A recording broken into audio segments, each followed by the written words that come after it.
और दोस्तों, इस वीडियो में हम देखने वाले हैं उपराष्ट्रपति के बारे में, वाइस प्रेसिडेंट के बारे में। इस वीडियो में हम देखने वाले हैं, जो कि काफ़ी इंपॉर्टेंट टॉपिक है, जिससे क्वेश्चन बन भी जाते हैं। आइए देखते हैं।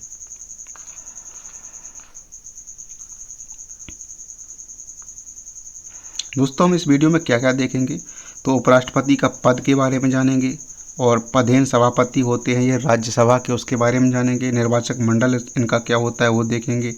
निर्वाचन की विधि क्या है, योग्यता, कार्यकाल और अनुमोदन और प्रस्तावक अनुमोदक और प्रस्तावक के बारे में देखेंगे। जो चुनाव में अनुमोदक और प्रस्तावक होते हैं, जैसे राष्ट्रपति के चुनाव में 50-50 अनुमोदक और प्रस्तावक होते हैं, उसी प्रकार हम इनके अनुमोदक और प्रस्तावक को देखेंगे। वहाँ पर 50 होते हैं, यहाँ पर 20-20 अनुमोदक होते हैं उपराष्ट्रपति के चुनाव में। और वेतन और पेंशन के बारे में देखेंगे, शपथ के बारे में देखेंगे, त्यागपत्र देखेंगे, कार्य देखेंगे, और हटाने की प्रक्रिया के बारे में देखेंगे। यानी कंप्लीट उपराष्ट्रपति के बारे में सारे कॉन्सेप्ट और फैक्ट इस वीडियो में हम देखने वाले हैं। आइए दोस्तों, तो राष्ट्रपति के बाद वरीयता क्रम में दूसरा सर्वोच्च पदाधिकारी उपराष्ट्रपति होता है। राष्ट्रपति के बाद दूसरा सबसे सर्वोच्च पदाधिकारी उपराष्ट्रपति होता है। उपराष्ट्रपति का पद अमेरिका से लिया गया है। उपराष्ट्रपति का पद अमेरिका से लिया गया है। आर्टिकल 63 के तहत उपराष्ट्रपति के पद का प्रावधान किया गया है। आर्टिकल 63 के तहत उपराष्ट्रपति पद का प्रावधान किया गया है। आर्टिकल 64 यानी 64 के तहत भारत का उपराष्ट्रपति राज्यसभा का पदेन सभापति होता है। यह हमारे संविधान में उल्लेखित है कि आर्टिकल 64 के तहत भारत का उपराष्ट्रपति राज्यसभा का पदेन सभापति होता है, यानी एक्स ऑफिशियो। अब देखते हैं राष्ट्रपति का निर्वाचक मंडल। उपराष्ट्रपति का निर्वाचक मंडल। उपराष्ट्रपति के निर्वाचक मंडल में संसद के सभी सदस्य भाग लेते हैं। सभी सदस्य दोस्तों मतलब है मनोनीत सदस्य भी और निर्वाचित सदस्य भी। नोट पॉइंट में देखते हैं क्या लिखा है। यहाँ संसद से तात्पर्य लोकसभा और राज्यसभा दोनों से है, तथा सभी से तात्पर्य निर्वाचित और मनोनीत। संसद का मतलब आप सभी जानते होंगे, लोकसभा और राज्यसभा से होता है। और यहाँ पर बात की गई है कि सभी से तात्पर्य है कि निर्वाचित और मनोनीत, यानी कि संसद के सभी सदस्य उपराष्ट्रपति के निर्वाचन में भाग लेते हैं, जबकि राष्ट्रपति के निर्वाचन की प्रक्रिया में थोड़ा बदलाव होता है। राष्ट्रपति और उपराष्ट्रपति के निर्वाचक मंडल में अंतर क्या है, आइए देख लेते हैं। राष्ट्रपति के निर्वाचक मंडल में संसद के मनोनीत सदस्य शामिल नहीं होते हैं। याद रखना, संसद के जो मनोनीत सदस्य होते हैं वो राष्ट्रपति के निर्वाचन में शामिल नहीं होते, हमने आपको पहले भी बताया है। जबकि उपराष्ट्रपति के निर्वाचन मंडल में संसद के मनोनीत सदस्य भी शामिल होते हैं, यानी जो मनोनीत सदस्य होते हैं वो भी शामिल होते हैं उपराष्ट्रपति के चुनाव में। राष्ट्रपति के निर्वाचक मंडल में राज्य विधानसभा यानी एमएलए की बात की जा रही है, एमएलए की। राज्य विधानसभा के सभी निर्वाचित सदस्य तथा दिल्ली और पुदुचेरी के सभी निर्वाचित सदस्य शामिल होते हैं। किसके चुनाव में दोस्तों? राष्ट्रपति के चुनाव में विधानसभाओं के जो सदस्य होते हैं यानी एमएलए होते हैं वो राष्ट्रपति के चुनाव में भाग लेते हैं। दिल्ली और पुदुचेरी में भी विधानसभाएं हैं, तो उनके निर्वाचित सदस्य भी भाग लेते हैं, यानी एमएलए वहाँ के भी भाग लेते हैं राष्ट्रपति के चुनाव में। लेकिन उपराष्ट्रपति के निर्वाचक मंडल में ये लोग शामिल नहीं होते, यानी कोई भी एमएलए इसमें शामिल नहीं होता है, किसी भी विधानसभा का एमएलए इसमें शामिल नहीं होता उपराष्ट्रपति के चुनाव में, जबकि राष्ट्रपति के चुनाव में शामिल होता है। यही अंतर है दोस्तों। उपराष्ट्रपति की निर्वाचन विधि। उपराष्ट्रपति की निर्वाचन विधि वही होती है जो राष्ट्रपति की होती है, यानी उपराष्ट्रपति की जो निर्वाचन विधि है सेम है राष्ट्रपति से, जो वहाँ पर एकल मत।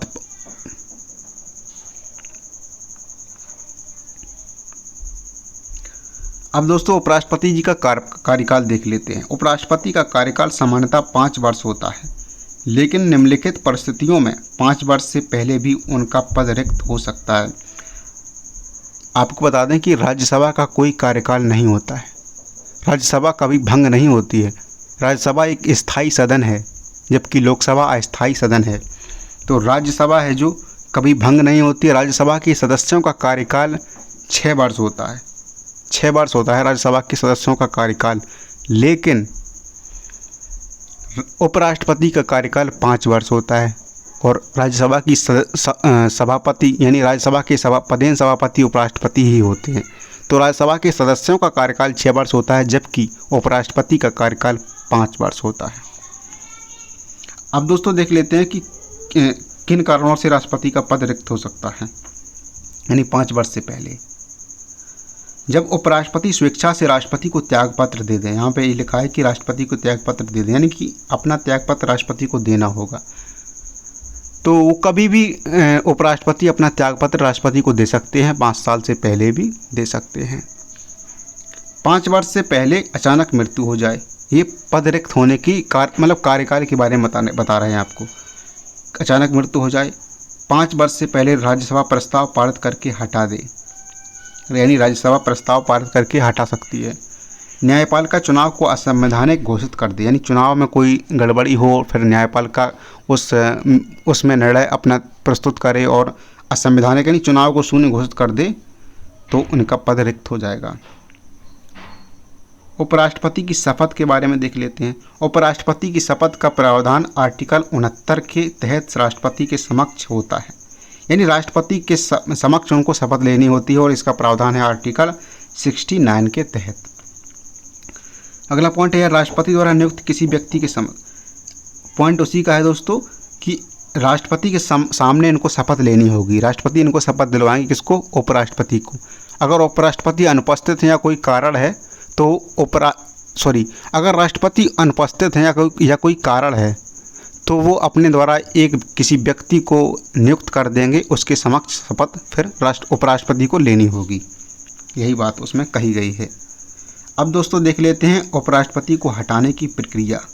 तो दोस्तों उपराष्ट्रपति को हटाने के आधार का उल्लेख संविधान में नहीं है। उपराष्ट्रपति को हटाने की जो प्रक्रिया का उल्लेख है कहीं भी संविधान में नहीं है। तो उसकी व्यवहारिक प्रक्रिया क्या है देख लेते हैं।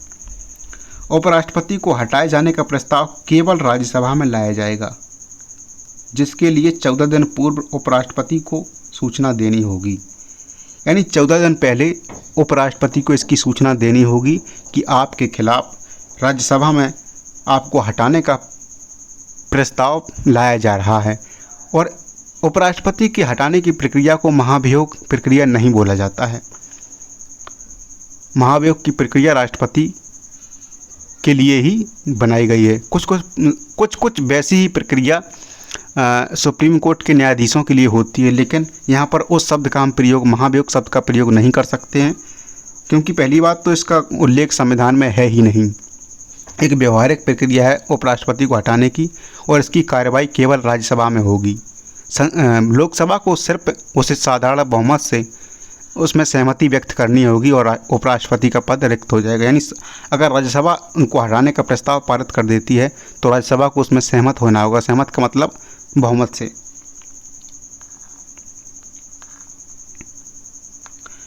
राज्यसभा इस प्रस्ताव को सदन की कुल संख्या का आधे से अधिक यानी प्रभावी बहुमत से पारित कर दे। यानी राज्यसभा अगर उपराष्ट्रपति को हटाने के प्रस्ताव पारित करती है तो उसको प्रभावी बहुमत से पारित करना होगा, यानी कि आधे से अधिक बहुमत से पारित करना होगा। राज्यसभा में यह प्रस्ताव पारित होने के पश्चात लोकसभा के पास जाता है और लोकसभा को भी इसे साधारण बहुमत से अपना समर्थन देना होता है। यानी लोकसभा साधारण बहुमत से इसको पारित कर दे तो प्रक्रिया संपन्न हो जाती है और उपराष्ट्रपति का पद रिक्त हो जाएगा।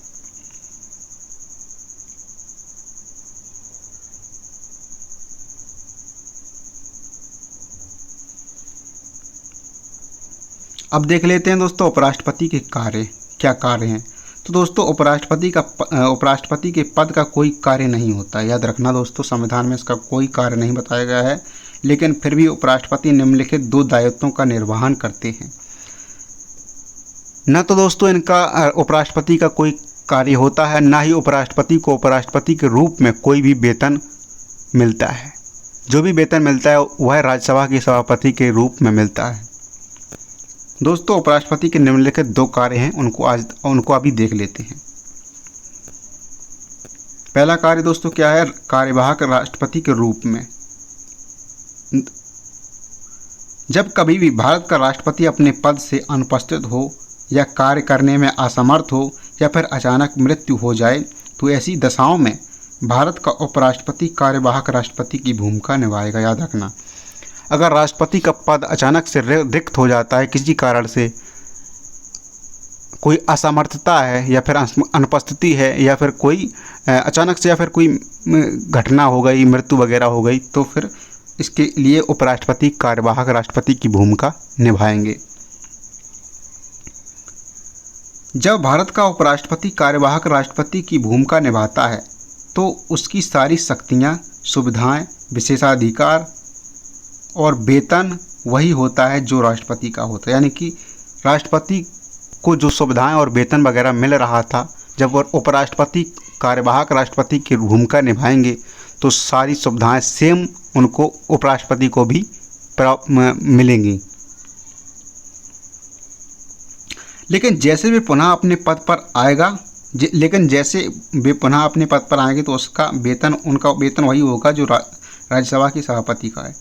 यानी कार्यवाहक राष्ट्रपति के रूप में जो कार्यकाल उन्होंने अपना निभाया, अपना जो कार्यकाल उन्होंने पूरा किया, क्योंकि चुनाव होने के बाद फिर से राष्ट्रपति जी, नए राष्ट्रपति उनका वो शपथ लेंगे और अपने पद को ग्रहण कर लेंगे। जैसे ही वो अपना पद ग्रहण करते हैं तो जो उपराष्ट्रपति कार्यवाहक राष्ट्रपति की भूमिका निभा रहे थे तो उनको वापस अपने पद यानी राज्यसभा के सभापति के रूप में कार्य करना होगा। फिर उनको जो पेंशन, जो उनको वेतन वगैरह है, सुविधाएं हैं, वो सब उपराष्ट्रपति के तौर पर और राज्यसभा के सभापति के तौर पर मिलने लगेगी।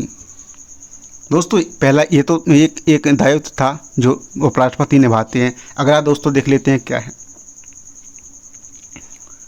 दोस्तों राज्यसभा के सभापति के रूप में उपराष्ट्रपति की क्या भूमिका है उसके बारे में भी देख लेते हैं। तो राज्यसभा की अध्यक्षता करते हैं उपराष्ट्रपति, राज्यसभा की अध्यक्षता करते हैं यानी पीठासीन अधिकारी होते हैं। सदन के भीतर किसी सदस्य को बोलने की अनुमति और बैठने का आदेश देते हैं। यानी सदन के भीतर की जो मर्यादा होती है, सदन के भीतर की जो व्यवस्था होती है, उसको बनाए रखते हैं।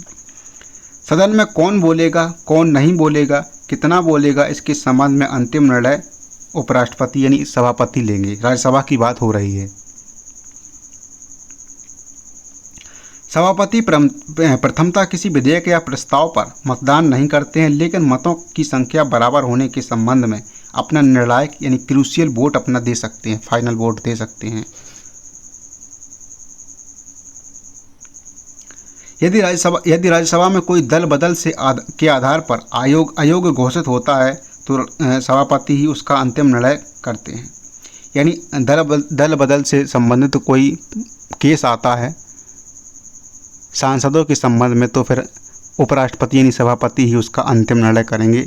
इसके ना तो कहीं समीक्षा हो सकती है और ना ही इसका कोई अलग से प्रावधान है। सिर्फ अंतिम निर्णय यानी सभापति के हाथ में है, यानी पीठासीन अधिकारी के हाथ में है। सभापति ही राज्यसभा का स्थगन करते हैं। स्थगन होता है दोस्तों, विघटन नहीं होता है। राज्यसभा कभी भंग नहीं हो सकती, सिर्फ स्थगन होता है। स्थगन मतलब कार्रवाई को रोक दिया जाए, आगे फिर कार्रवाई होगी, अपडेट मिलेगी, या फिर आज की कार्रवाई को रोका जाता है, अगले दिन फिर टाइम पे कार्रवाई होगी, या फिर कुछ दिनों के लिए स्थगित की जाती है। तो ये सब सभापति करेंगे। लेकिन राज्यसभा कभी विघटित नहीं होती है क्योंकि राज्यसभा एक स्थायी सदन है।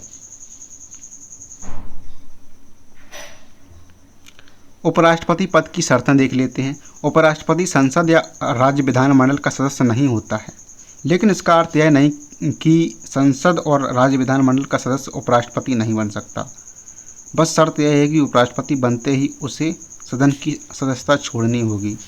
इसका दोस्तों मतलब ये है कि कोई भी सदस्य यानी अगर कोई राज्य विधानमंडल का सदस्य है या फिर संसद का सदस्य है, वो भी उपराष्ट्रपति बन सकता है, लेकिन बनने के बाद उसको अपनी उस सदन की राज्य विधानमंडल की या फिर संसद की सदस्यता को त्यागना होगा। बस यही पॉइंट था इसमें। उपराष्ट्रपति का चुनाव लड़ने के लिए 20 अनुमोदक और 20 प्रस्तावक की आवश्यकता होती है, जबकि राष्ट्रपति के लिए 50 अनुमोदक और 50 प्रस्तावक की आवश्यकता होती है। लेकिन उपराष्ट्रपति के लिए 20 अनुमोदक और 20 प्रस्तावक की आवश्यकता होती है। उपराष्ट्रपति के चुनाव के लिए भी 15,000 रुपये की जमानत राशि जमा की जाती है। आरबीआई में दोस्तों जमा की जाएगी जमानत राशि। यदि किसी उम्मीदवार को चुनाव में पड़े वैध मतों का 1/6% मत प्राप्त नहीं होते हैं, 1/6 मत अगर प्राप्त नहीं होते हैं तो इसकी जमानत राशि जब्त हो जाएगी। इसी को जमानत जब्त होना बोलते हैं। अब दोस्तों कुछ आर्टिकल्स को देख लेते हैं। डायरेक्ट कभी भी क्वेश्चन आ जाता है मिलान करने के लिए, मैचिंग वाला क्वेश्चन आ जाता है। उपराष्ट्रपति से संबंधित महत्वपूर्ण आर्टिकल को देख लेते हैं। तो आर्टिकल नंबर 63 भारत का एक उपराष्ट्रपति होगा। ठीक। आर्टिकल 64 यानी 64 उपराष्ट्रपति राज्यसभा का पदेन सभापति होगा। ये पॉइंट है दोस्तों। संविधान में उल्लेखित है कि राज्यसभा का पदेन सभापति उपराष्ट्रपति होगा। आर्टिकल 65 राष्ट्रपति के अनुपस्थिति के दौरान राष्ट्रपति के रूप में कार्य करेगा। कौन? उपराष्ट्रपति। आर्टिकल 66 उपराष्ट्रपति का निर्वाचन के बारे में बताया गया है। आर्टिकल 67 उपराष्ट्रपति का कार्यकाल है। आर्टिकल 69 उपराष्ट्रपति की शपथ का प्रावधान किया गया है। और आर्टिकल 71 निर्वाचन के विवाद का निपटारा न्यायपालिका करेगी। यानी राष्ट्रपति और उपराष्ट्रपति के चुनाव की प्रक्रिया में जो कोई गड़बड़ी अगर हो गई है तो उसका समाधान या निपटारा उसका न्यायपालिका करेगी। तो 71 में न्यायपालिका निर्वाचन के विवाद को निपटाएगी। अब दोस्तों देख लेते हैं भारत में जो उपराष्ट्रपति का क्रम है, जो कौन कौन से उपराष्ट्रपति हुए हैं, उनका टेन्योर क्या रहा, उसके बारे में देख लेते हैं। तो सबसे पहले डॉक्टर सर्वपल्ली राधाकृष्णन हमारे उपराष्ट्रपति बने थे। उनका कार्यकाल है 1992 से लेकर 1962, यानी 10 साल तक वो हमारे देश के उपराष्ट्रपति रहे। इसके बाद डॉक्टर जाकिर हुसैन 1962 से 67 तक। इसके बाद इसके बाद बीबी गिरी 1967 से 1969 तक। इसके बाद गोपाल स्वरूप पाठक नंबर 4 1969 से 1974 तक। इसके बाद बीडी जत्ती 1974 से 1979 तक। एम हिदायतुल्लाह न्यायमूर्ति जो थे इनके बारे में आपने वहाँ भी पढ़ा होगा राष्ट्रपति के जो चैप्टर में, क्योंकि इन्होंने एक बार राष्ट्रपति ना होने और उपराष्ट्रपति ना होने पर राष्ट्रपति की भूमिका निभाई थी, क्योंकि ये सुप्रीम कोर्ट के मुख्य न्यायाधीश थे उस समय। तो एम हिदायतुल्लाह न्यायमूर्ति जो कि 1979 से 1984 तक उपराष्ट्रपति रहे। आर वेंकट रमन 1984 से 1987 तक उपराष्ट्रपति रहे। डॉक्टर शंकर दयाल शर्मा 1987 से 1992 तक उपराष्ट्रपति रहे। के आर नारायणन 1992 से 1997 तक रहे और ये भारत के पहले दलित राष्ट्रपति भी हैं। आगे ये राष्ट्रपति भी बने। डॉक्टर के कृष्णकांत 1997 से 2002 तक उपराष्ट्रपति रहे।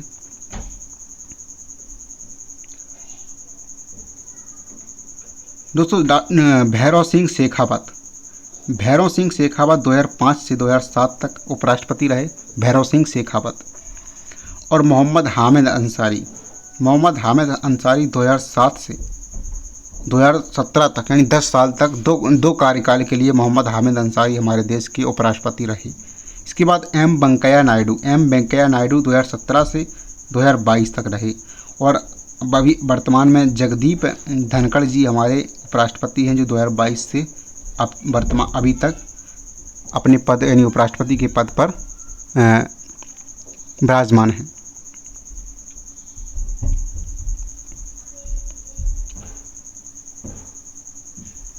दोस्तों लास्ट हमारा स्लाइड है, लास्ट पॉइंट है कि ऐसे उपराष्ट्रपति जो भारत के राष्ट्रपति भी बने, यानी कुछ ऐसे उपराष्ट्रपति हैं जो बाद में भारत के उपराष्ट्रपति भी बने, उनके बारे में देख लेते हैं।